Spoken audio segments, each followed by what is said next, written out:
There she is, 2017 Victory Magnum.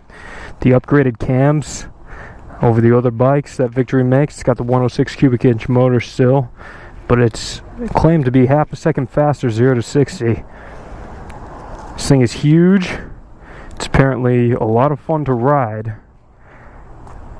And I'm about to take a test ride here and let you guys know what I think. I rode the Hammer, I rode the Vegas, I rode the Gunner. The other bikes, they said if they felt a little sluggish, you need to ride this bike because apparently the power this one puts out is more ferocious. Starting price is about $23,000. It's got this kind of nice crest that it comes to here through the front, which I think is really badass on the Victory bikes, the way they make their headlights look pretty angry. In fact, that's a Hammer right over there, 2017 Hammer. And they used to have that headlight on the Hammer and on the Vegas, and now it's kind of rounded off. As you can see, it doesn't have that headlight that used to come forward a little bit more aggressively out like this, which is something I dislike, but on the Magnum it still looks good. Command respect. 6-speed overdrive is good. Curb weight 784 pounds. I'm 6'2". I'm flat footing it very easily, as you would on most of these cruisers. Arms up, riding position feels pretty comfortable. These mirrors are nicely over my shoulder. I'm gonna kill it and start it back up. Startup on this thing is ferocious. Just get a quick exhaust. Definitely sounds pretty good.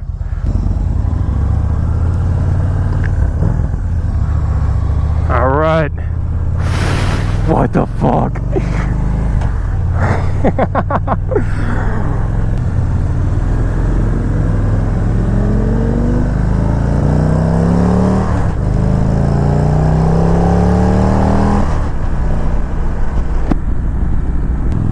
Fourth gear roll on from 50.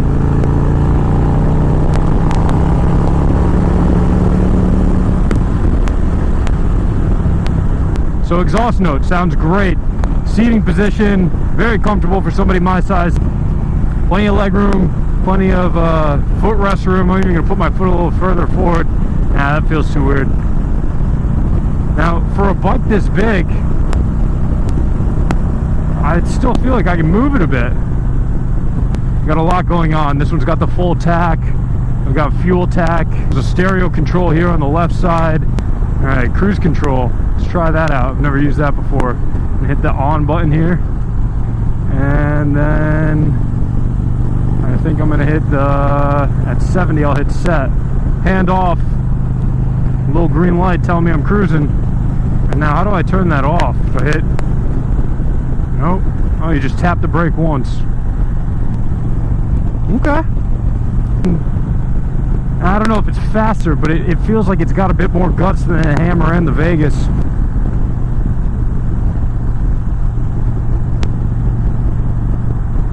There we go on the cruise. Right hand off. That is a weird feeling, not holding the throttle. My bike does not have cruise control. The view is great. Obviously these mirrors are way up here, over my shoulders. The wind is surprisingly... There's a lot of wind on the crown of my helmet and kind of down on my ankles, but there's not much on your body at all. You know, you could ride this probably forever. Ride height is good. The seat is so soft compared to the Vegas and the Hammer. The seat is so soft. The Gunner had a soft seat also, but the seat on this is just on a different level. It's got some low back support. Feels pretty good. Guess this isn't her type of bike. Get the skills that pay the bills. Okay, girl, I got you. I think I know what that means. 3,500 RPM. Your boys are in front of you, fourth gear.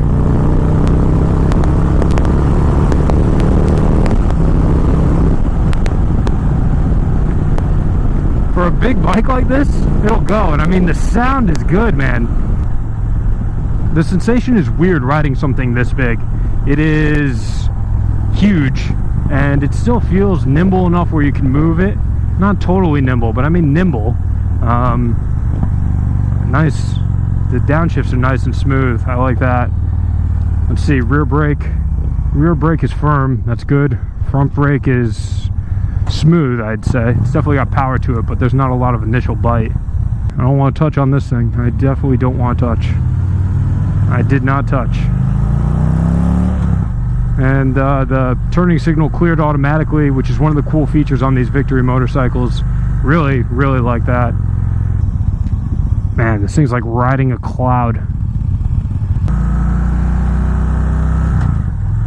That shift is the same shift with all Victory motorcycles. There's this epic mechanical clunk moving throughout the bike when you kick a shift, and it just sounds great. There's no, oh, maybe I missed a gear, maybe, you know, maybe you kicked up and it didn't fully take. It is very intuitive, or very communicative, I should say. When you kick a shift and it goes, you know it went through the bike, you feel it through, and it's not in a weird way. It's in a kind of reassuringly kind of muscular way that it rattles through the frame of the motorcycle.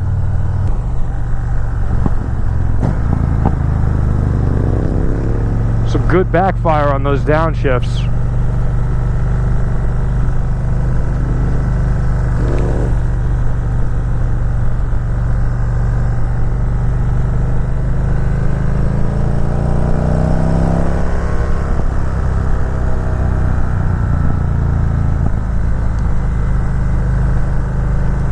Honestly, there's kind of a lot of vibration, not in the feel of the bike.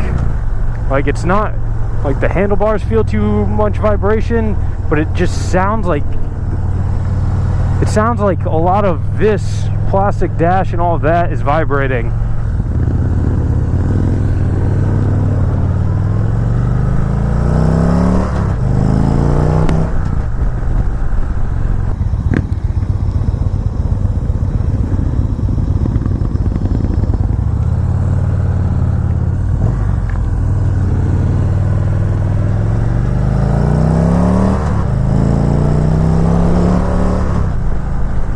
It's still sporty for a bike this big. The exhaust sounds great on this bike. If you're in a higher gear, I should say, and you twist the throttle, aside from the exhaust noise you get, you also get a nice deep grunt from the V-twin down here.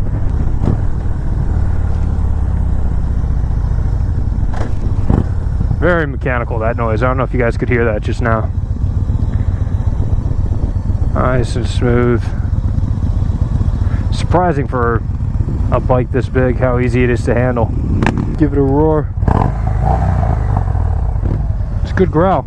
These higher up bars might not be for everyone. For me, I feel like they give me a decent amount of leverage. You know, just with some arm pressure, you could bend the bike like that. Nearly an 800-pound bike, and it wants to keep going in a straight line. And it's not like it's restricting at all when you want to lean into the corners. It really just helps you come out of your lean, and as you ease onto the throttle, it just stands up very slightly and very easily. It's a very comfortable ride, really. Dodge some potholes. It's nimble for a bike this big. Surprising.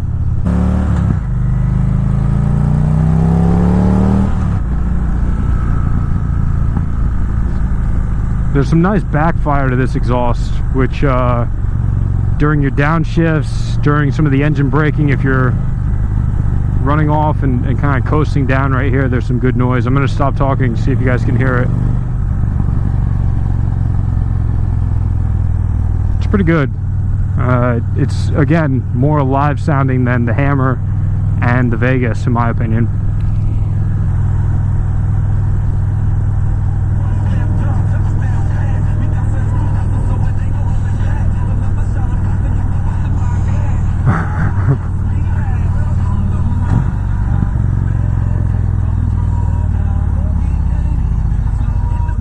Oh, it gets quieter. Show me what you got here, man. Better go.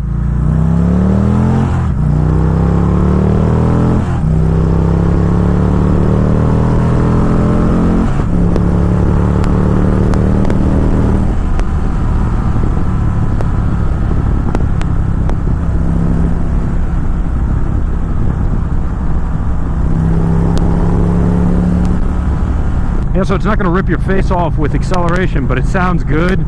It's kind of fun, really. This I like how this tack is all the way down here to the red line. It looks pretty good revving all the way down like that. Oh,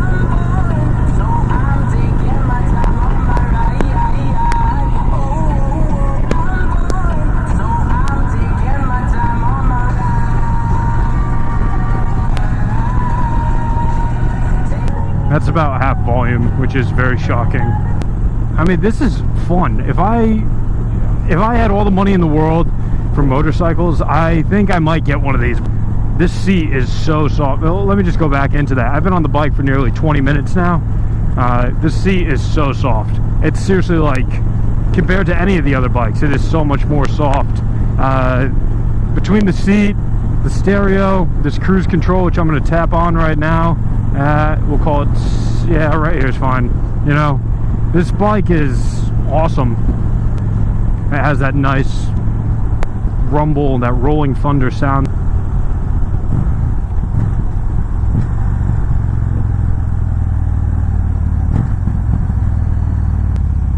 I like the handling. For a bike this big, this thing handles smoothly. I love the exhaust note. I even like the sound of the motor. When you're in a high enough gear and a low enough RPM, you can get some good sound from the motor too. Cruise control is awesome. The stereo is good. You know, it's a little bit loud, but I mean, obviously you got to hear it over the bike. Riding position is good. The seat is very soft. Those are all the good things. The seat is soft, and you could put in serious hours on this bike. Bad things, if any, it's hard to say. This is probably the first bike I've had a chance to ride where I didn't find something I definitely didn't like about it. This is a fun bike. It's a really fun bike, and if I ever need a cruiser, this is probably where I'd be looking.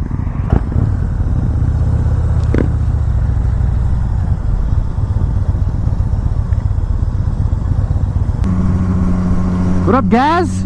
Thanks for checking out that bike review. If you liked what you saw, do me a favor, hit the like button, hit the subscribe button, leave a comment about the content. Helps me know what type of stuff you guys like seeing, and it supports the channel. Appreciate it. Thanks.